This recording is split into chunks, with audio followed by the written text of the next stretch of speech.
FJ family, welcome home and thank you for joining our online service. Ibadah kami selalu dimulai tepat pukul 9 pagi setiap minggunya.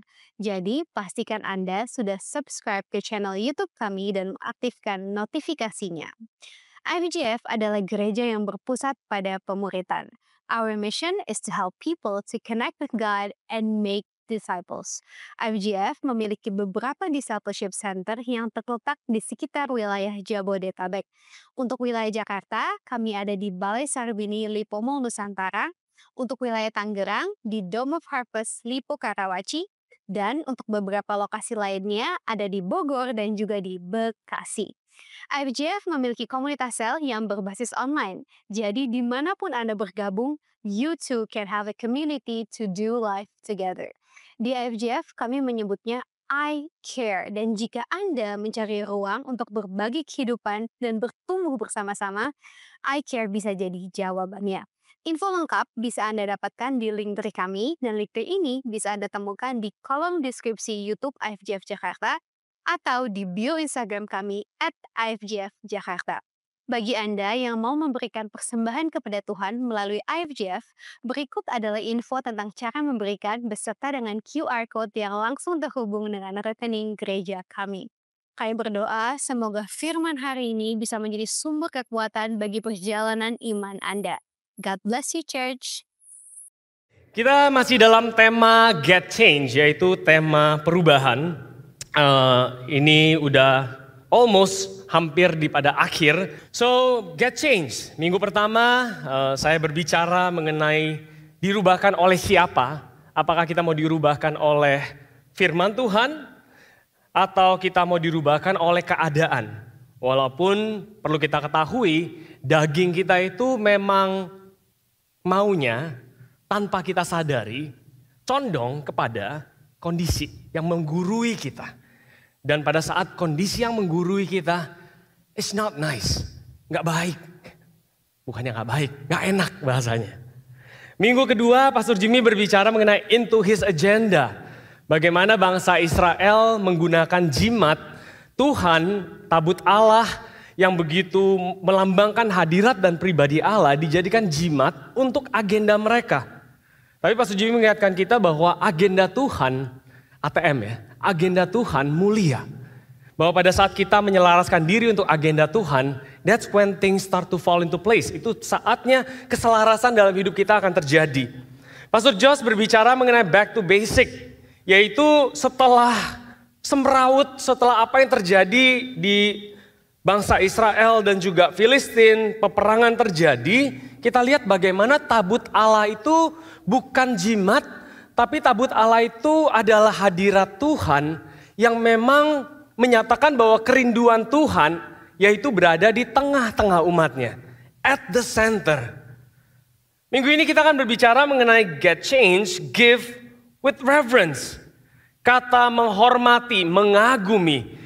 Kata hormat mungkin kurang begitu bisa menggambarkan reverence, karena reverence itu berbicara bukan hanya sekedar menghormati, tapi menghormati dari dalam hati. Anda bisa menghormati seseorang di luar, Anda bisa menghormati seseorang dengan gaya Anda, but reverence, kata reverence ini berbicara mengenai menghormati dari dalam. Give with reverence. Pada saat kita memberi, memberi bukan cuma finansial. Saya mau kasih tahu saudara, memberi juga berbicara mengenai pelayanan kita, energi kita, pikiran kita, bahkan tubuh kita, jasmani kita. Kita datang di tempat ini pagi-pagi, kita memberikan diri kita. But what motivates our giving? Apa motivasi dari pemberian kita?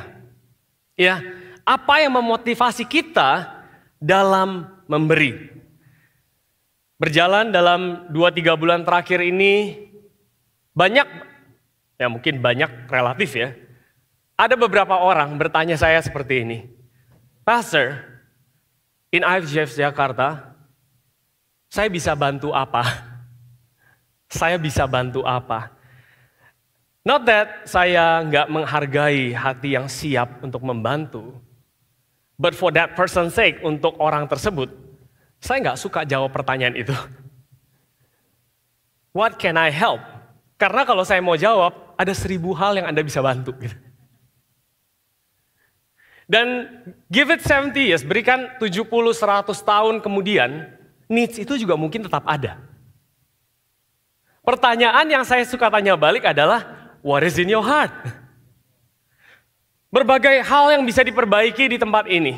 Saudara juga tahu, pertanyaan saya bisa bantu apa, I don't know how to answer. Bukan yang gak ada, kebanyakan. Gitu. Saya percaya Tuhan memanggil kita untuk mengambil bagian di dalam rumahnya. Ada hal-hal yang dibiarkan untuk mungkin saat ini terlihat tidak bagus. Karena mungkin itu adalah bagian daripada Anda. Amin. So I like to ask the question back, pertanyaan kembali. What is in your heart? Because yang lebih penting adalah apa yang di hati Anda. You want to solve issue di tempat ini? Humanity? Oke, begitu banyak masalah. Needs will always be there. Kebutuhan selalu ada. But what is in your heart? Sangat penting untuk kita sadari pelayan-pelayan Tuhan, kita yang adalah anak-anak yang melayani, sangat penting untuk kita sadari the new way, cara baru untuk kita melayani Tuhan. Don't give to gain God's favor. Banyak dari kita memberi untuk mendapatkan sesuatu dari Tuhan. Kita kayak main tick for tag, kalau saya tick Tuhan tag ya. But give because God's favor. Melayani itu jangan karena untuk mendapatkan sesuatu dari Tuhan. Karena kenapa? Karena it is God's interest, not your interest. Adalah pikiran Tuhan untuk memberikan segalanya untuk Anda. And it's at your interest untuk memberikan segalanya. Karena apa yang dia telah berikan buat kita.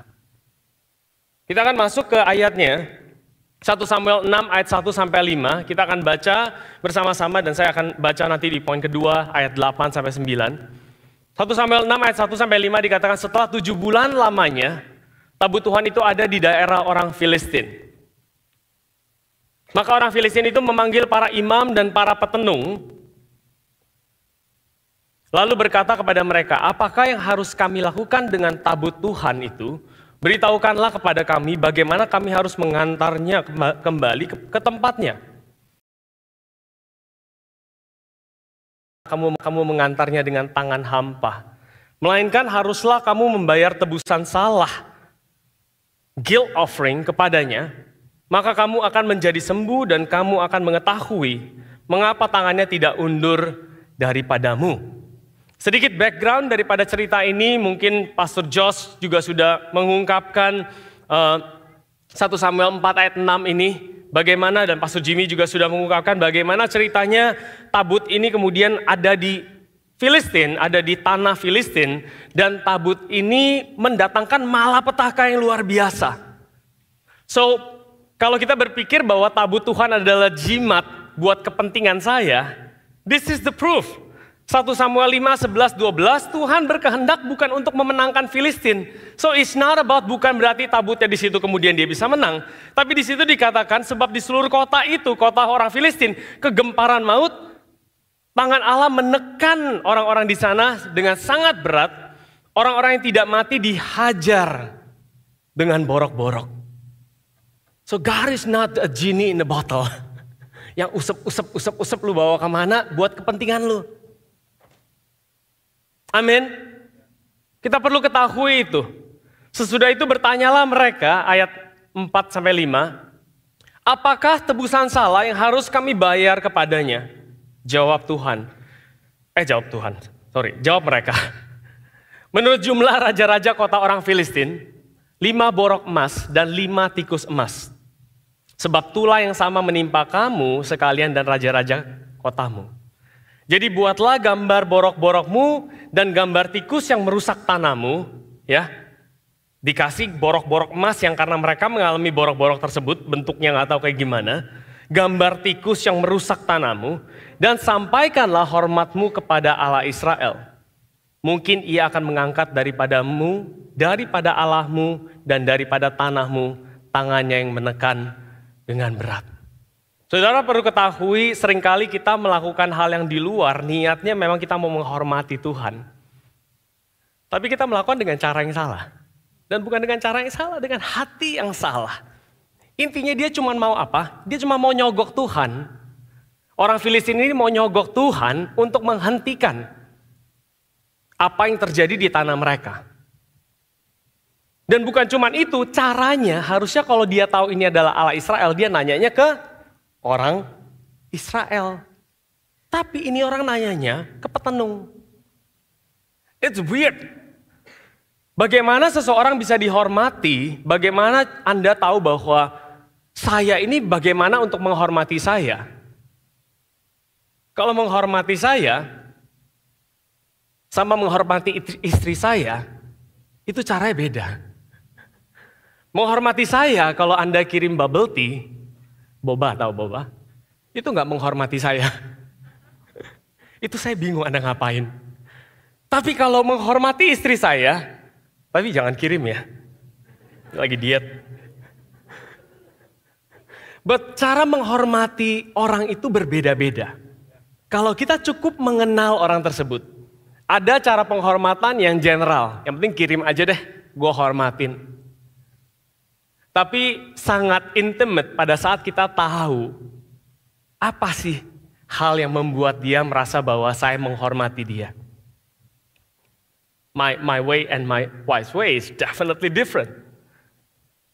So perlu kita sadari bahwa pada saat kita masuk dalam keagamawian sama seperti bangsa Filistin yang saat itu niatnya mau menghormati Tuhan, tapi mereka comply to instruksi yang salah. I want to tell you this, compliance is not always reverence. Pada saat saudara comply, nggak berarti saudara menghormati orang yang saudara comply. Pada leader-leader di tempat ini, if you think kalau saudara pikir bahwa orang-orang di bawah saudara comply means they respect you, I want to tell you, you better think twice. Saudara lihat 2 kali. People comply, orang comply dengan alasan, berbagai macam alasan. Tapi hatinya jauh daripada menghormati. Main lempar aja, makan lu. That's what you want, I give you what you want. But di sini kita mau belajar bagaimana kita punya hati yang pure, hati yang semakin benar-benar mengalami keselarasan dalam Tuhan. Comply with the wrong method is just absurd. This is what happened, ini yang terjadi. Tebusan salah, bukanlah tumor dan tikus emas. Itu tebusan salah yang salah gitu. Tebusan salah yang diminta adalah seekor domba jantan yang tidak bercela.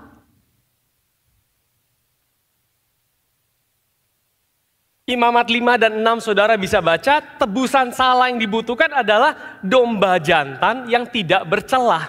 Pada saat seseorang tidak sengaja atau mengotori sesuatu yang kudus dikatakan, caranya adalah, tebusan salahnya adalah kirim domba jantan yang tidak bercelah. Saudara tahu domba jantan yang tidak bercelah, Anda siapa pagi hari ini? Siapa? Yesus. Bukan tumor dan tikus emas. Oleh karena itu saya mau bandingkan sedikit pada pagi hari ini. Poin pertama saya adalah compliance to adoration. Compliance to adoration. Compliance adalah ikut-ikut saja. Menjalankan hanya ya udah saya ikuti. Sedangkan adoration berbicara mengenai sesuatu yang dari dalam hati. You follow, saudara melayani karena you adore. Saudara love the church. Saudara mengasihi gereja ini terlepas daripada kelemahan, kekurangan. You love to be in God's presence, untuk berada di dalam hadirat Tuhan. Compliance seringkali bersifat transaksional. Sedangkan adoration itu adalah satu proses di mana kita memberikan genuinely. Di minggu-minggu terakhir ini somebody told me, pastor dia bilang, kita sebagai jemaat, dia bilang, atau sebagai leader, we can sense your genuinity. Saya mau kasih tahu saudara, you can talk, saudara bisa ngomong apapun, seindah apapun kata saudara, as a leader di perusahaan Anda. People can feel if it's genuine atau enggak. Mungkin lu bisa ngadalin dia sekali dua kali, but people can feel your genuinity. I hope yang ngomong sama saya genuine. Total lagi ada maunya lagi. But again, compliance and adoration. Transactional and genuine. Orang yang transaksional akan cepat burnout. Kenapa? Karena nggak ngerti tujuan apa dia melakukan, apa yang dia lakukan. Ikut aja. Feel exploited. Dengan mudah dia akan langsung bilang, gue dipakai, gue dimanfaatkan. I want to tell you, saya mau kasih tahu saudara, Tuhan Allah nggak akan exploit saudara. He has angels to do your job. Dia punya malaikat untuk mengerjakan kerjaan saudara. And I guarantee you, saya yakin akan jauh lebih baik. But you get to be a part. Kita bisa menjadi bagian. It is our honor. Amen. Orang yang hanya sekedar compliance, akhirnya transactional, gampang burnout, selalu merasa dimanfaatkan. And at the end of the day, pada saat hal berubah oke, jadi prideful. Karena it's my compliance that get me there. Karena aku nurut, karena aku obey, it is what gets me there. Prideful. Sedangkan orang yang genuine, mereka akan senantiasa feel empowered. Karena it's not about them. What do you have? Firman Tuhan katakan our good deeds. Hal-hal baik yang kita kerjakan itu seperti filthy rags, seperti kain yang kotor di mata dia. Sometimes we feel burnout karena the whole world, semua beban dunia ada di badan kita. But I want to tell you, kalau saudara walk in the path of adoration, saudara berjalan di dalam jalan yang mengagumi Tuhan from inside out, saudara akan tahu bahwa saudara always feel empowered. Valued. The world, dunia akan senantiasa pakai saudara. Saya mau kasih tahu, bukannya I'm saying this church nggak ada hal seperti itu. Tanpa kita sadari, kita kadang memakai satu sama lain. Tapi pada saat kita masuk, kita tahu Tuhan, we wanna adore you. And just like bagaimana Tuhan mengasihi jemaatnya, mengasihi setiap dari Anda, we wanna make sure, kita mau yakinkan, they feel valued, mereka dihargai. It's not easy. But then this is what, ini adalah gereja Tuhan. Dan pada saat saudara berhasil, yang timbul tuh bukan kesombongan, tapi compassion. You know why? Karena saudara sadar. I get to where I get to. Saat itu saya di mana saya berada. Itu benar-benar bahkan diteorikan juga saya nggak tahu. Penantian saya lama. Pada saat saya berhasil, dia nggak sombong. Dia punya compassion ke other people. Saya ambil dari ayat ini. Dikatakan Matius 5:17. Janganlah kamu menyangka bahwa aku datang untuk meniadakan hukum Taurat atau kitab Nabi. Aku datang bukan untuk meniadakannya, melainkan untuk menggenapinya. Ya. When we talk about tick for tack, pada saat kita berbicara mengenai transactional, kita bisa lihat sedikit the trace of transactional itu ada di dalam hukum Taurat. Ya, di dalam hukum Taurat. If you do this, I'll get you this. If you do that, I'll get you that. Oke? Tapi di sini dikatakan bahwa Tuhan datang bukan untuk meniadakan hukum Taurat, tapi Tuhan datang untuk menggenapi hukum Taurat. Maksudnya apa? Pernah nggak baca Alkitab kagak ngerti? Dia ngomongin apa? Pernah ya? Sering ya? Nah saya waktu baca ini, saya tanya Tuhan, maksudnya Tuhan apa? Bagaimana cara Tuhan menggenapi hukum Taurat? Dan saya mau share ini ke saudara, karena ini yang akan mengubah hati saudara, bagaimana saudara memberi, bagaimana saudara melayani. This will change the way we think. Kita ambil salah satu, hukum Taurat. Keluaran 20 ayat 12. Dikatakan, hormatilah ayahmu dan ibumu, supaya lanjut umurmu. Pernah dengar ini ayat? Pernah dengar ya? Hormati ayahmu dan ibumu, supaya lanjut umurmu. Anda bisa lihat ada sebab, ada akibat. Oke? Sebab Anda menghormati, akibatnya lanjut umurmu. Pada saat Tuhan berbicara, aku sudah menggenapi hukum Taurat. Ini bagian dari hukum Taurat. Bagaimana cara dia menggenapinya? Mau tahu saudara? Mau tahu? Caranya begini. Pertama dipotong dulu sebab dan akibatnya. Oke? Dipotong dulu. Truk. Oke? Kita go one by one. Ini salah satu contoh. Ya, you can ask me this later on. Lihat yang sebelah kanan, lanjut umurmu. Saudara tahu, sebagai orang percaya, sebagai orang yang telah menerima tebusan salah, yaitu Yesus sendiri. Bagaimana cara kita untuk mendapatkan long life? Putusin sebentar. Saudara tahu, pada saat Tuhan mati buat kita, He take our place, mengambil tempat. Dan salah satunya adalah He died young so that we can live long. Saudara boleh klaim itu. Itu boleh menjadi janji yang saudara klaim.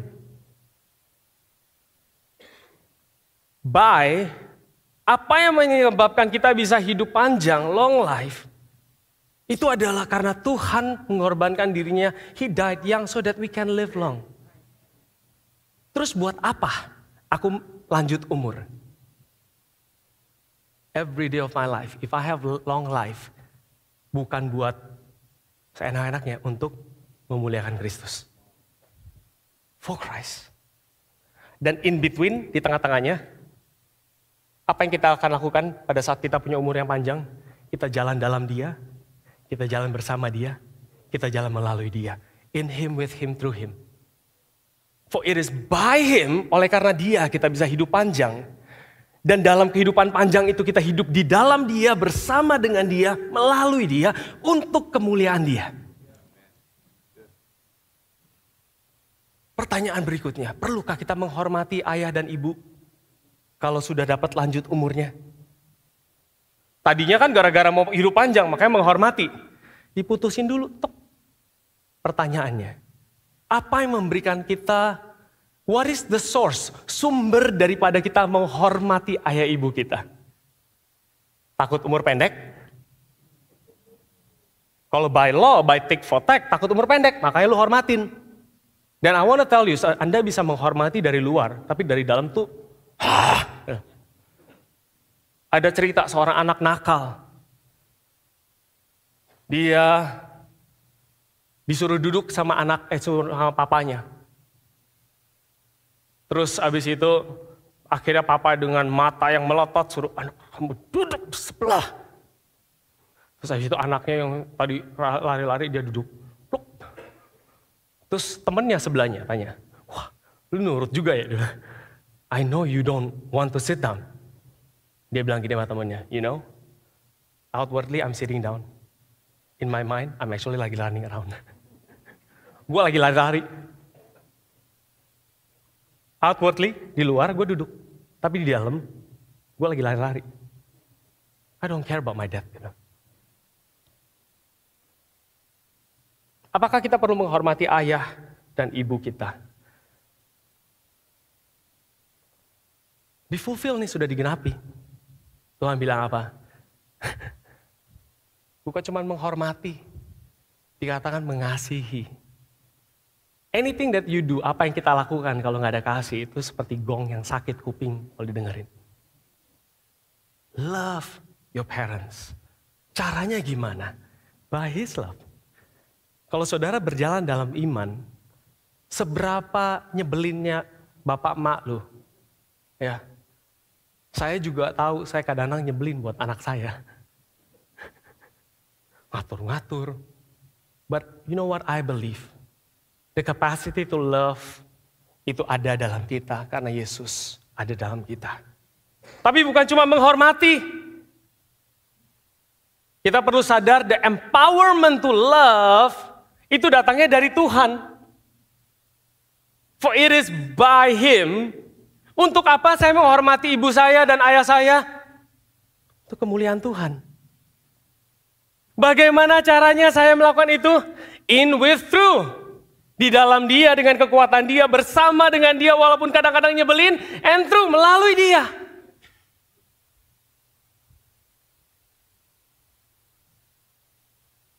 That is how you see penggenapan Kristus terjadi dalam hukum Taurat. Satu lagi, jangan membunuh.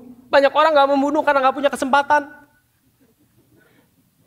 Kalau punya kesempatan dan dijamin tidak masuk penjara, mungkin kemarin yang nipu saudara udah saudara bunuh. Tapi the reason now in the New Testament, dalam penggenapan Kristus, dikatakan love your enemies. Karena kenapa? Because I am your avenger. Aku yang akan membalas.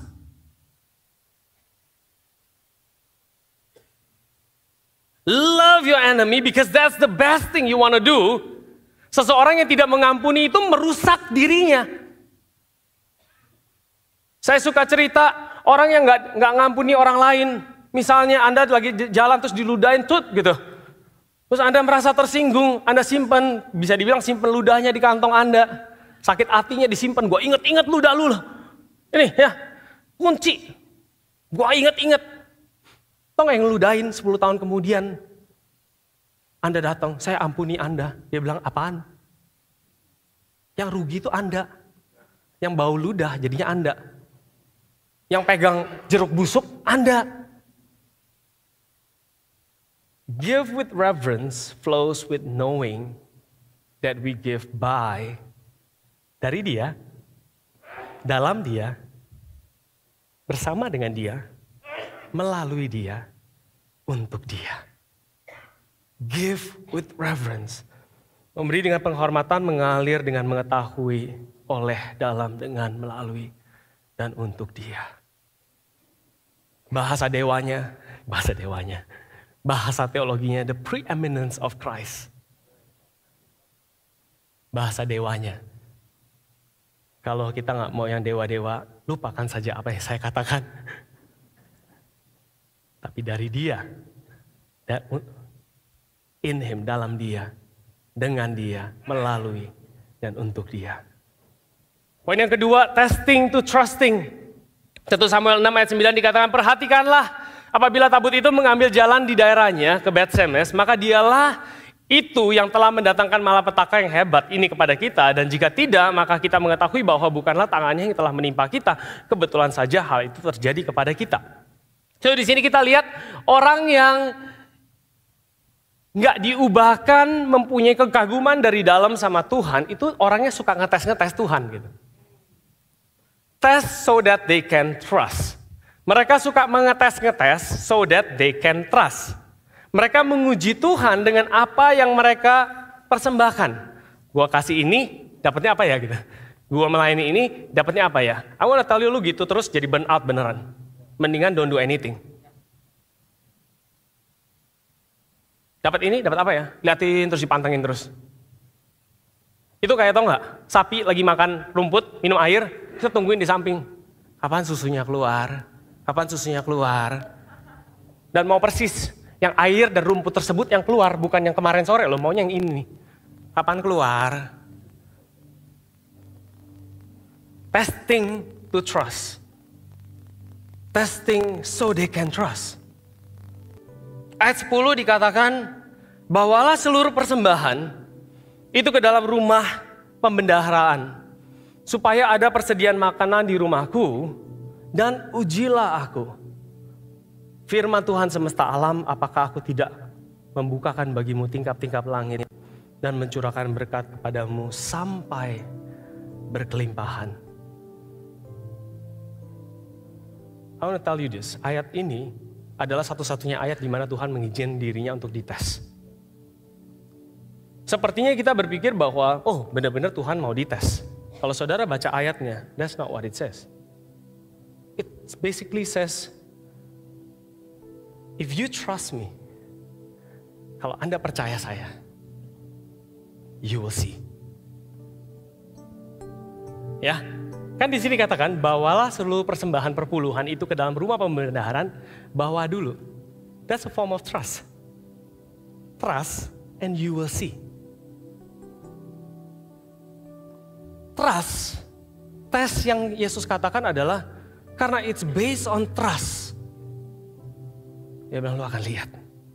Ujilah aku tuh bukan hanya sekedar ujilah ujian doang. Yang kayak tadi uji yang 50-50%. Di sini dikatakan give bukan pemberian materi doang ya saudara-saudara di tempat ini. Saya percaya tanpa saudara kalau ini adalah kehendak Tuhan. Gereja mau punya apa, rumah Tuhan mau punya apa, Tuhan yang akan sediakan. That's what Pastor Jimmy believe. As a matter of fact, waktu kita bilang WHTC kita mau bangun, something yang I talk personally to Pastor Jimmy, what is the thing that you want? He said, I want the people to take part. No matter how small, no matter how big. Give and you will see. Tapi saya mau kasih tahu, ini bentuknya mirip-mirip sama yang awal. Kasih, testing, mau dapat. Kalau begitu jangan dikasih. Beneran nanti lu kepahitan sendiri.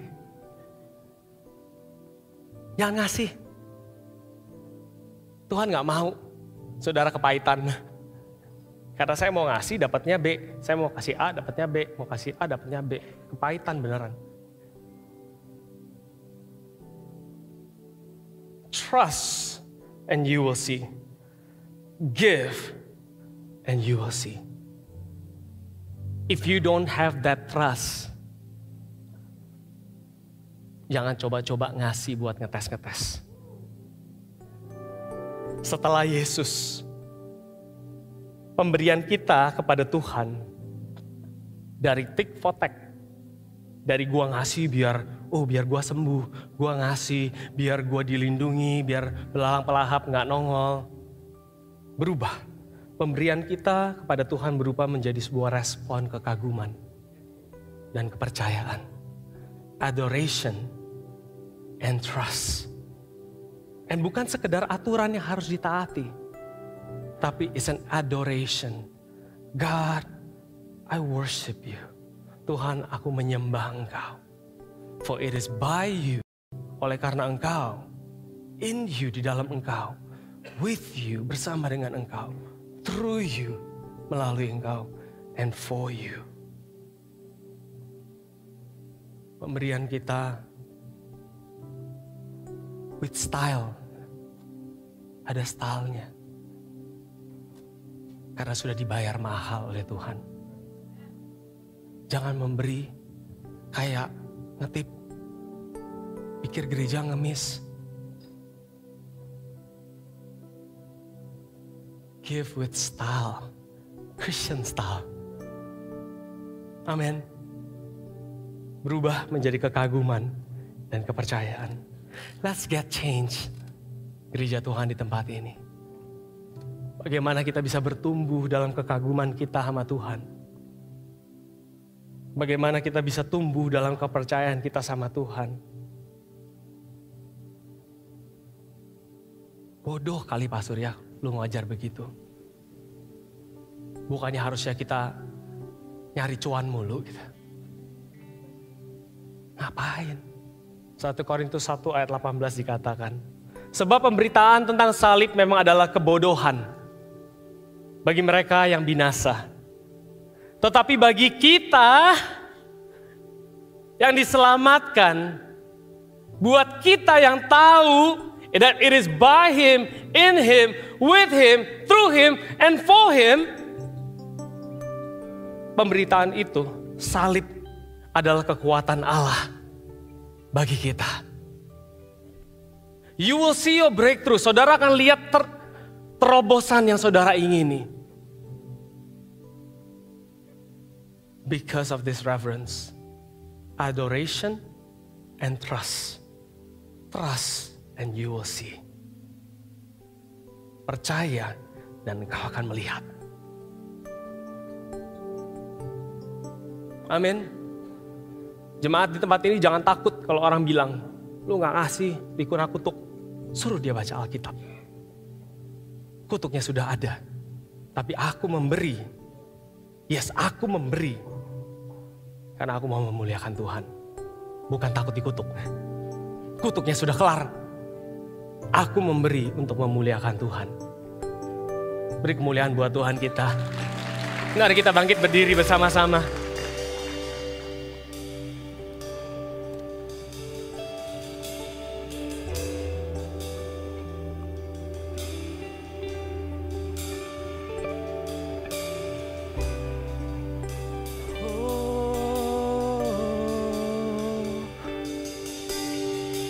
Mari kita sembah Tuhan kita.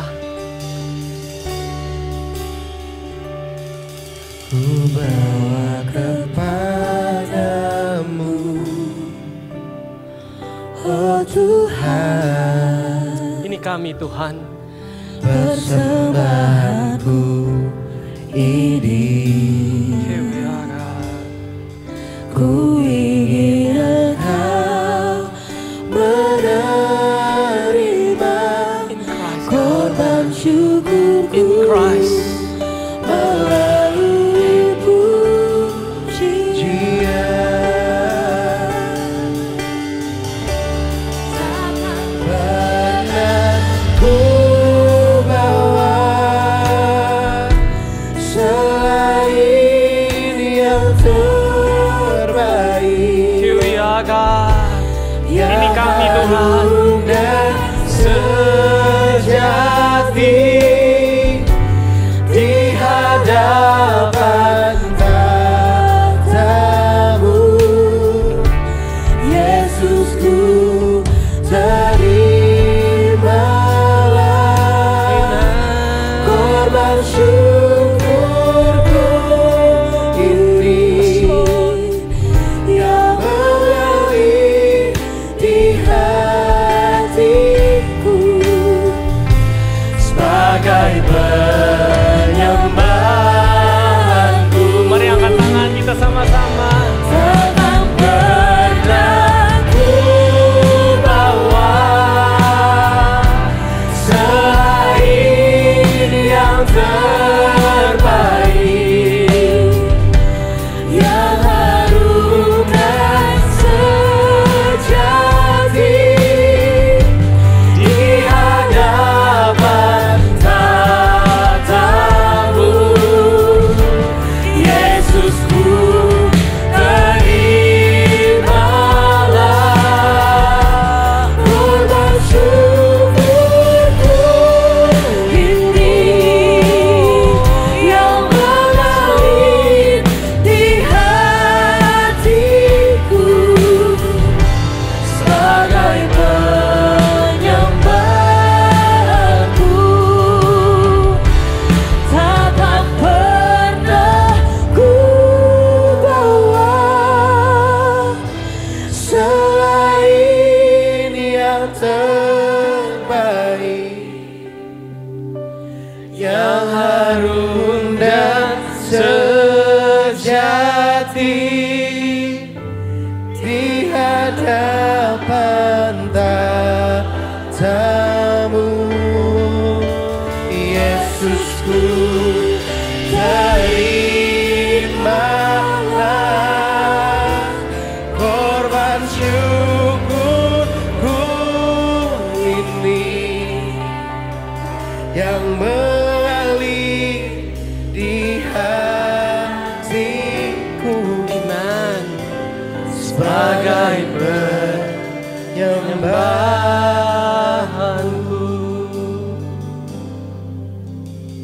Tuhan, ini kami Tuhan. Kami gak akan menjadi sesuatu yang harum dan semerbak kalau bukan karena apa yang sudah Engkau lakukan.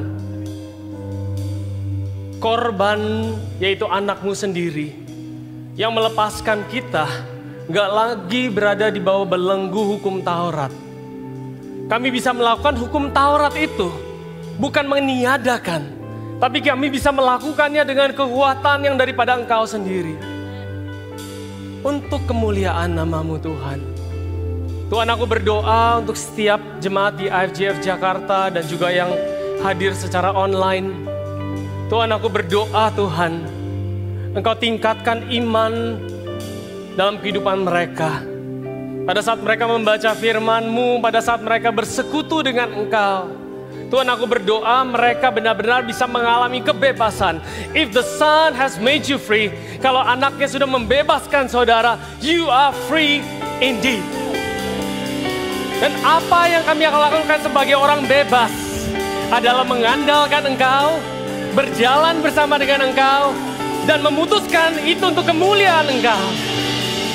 Dalam kebebasan kami memilih untuk Engkau menjadi Tuhan Allah dalam kehidupan kami.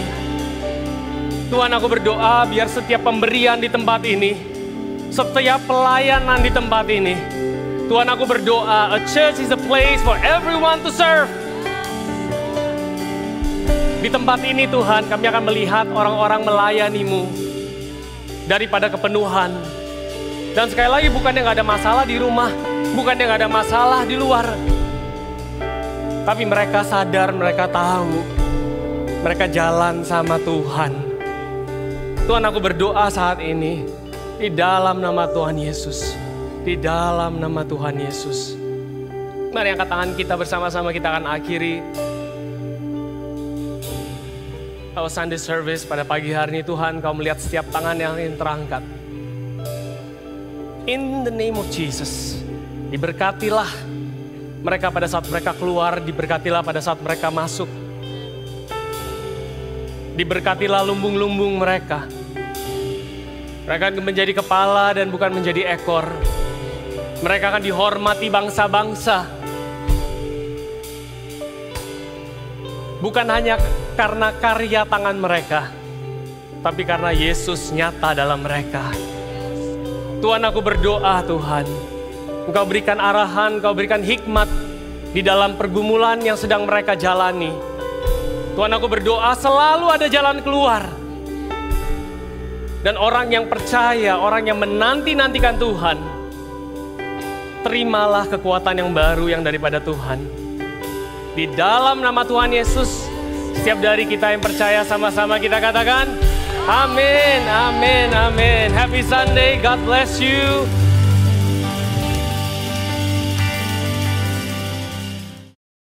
Terima kasih telah menyaksikan IFJF Jakarta Online Service. Sampai ketemu minggu depan IFJF Family. Tapi apabila Anda memerlukan layanan doa, silakan klik tombol prayer request di link dari kami untuk mengisi form permohonan doa dan tim pastoral kami akan mendoakannya bagi Anda. God bless you church and have a blessed day. Bye-bye.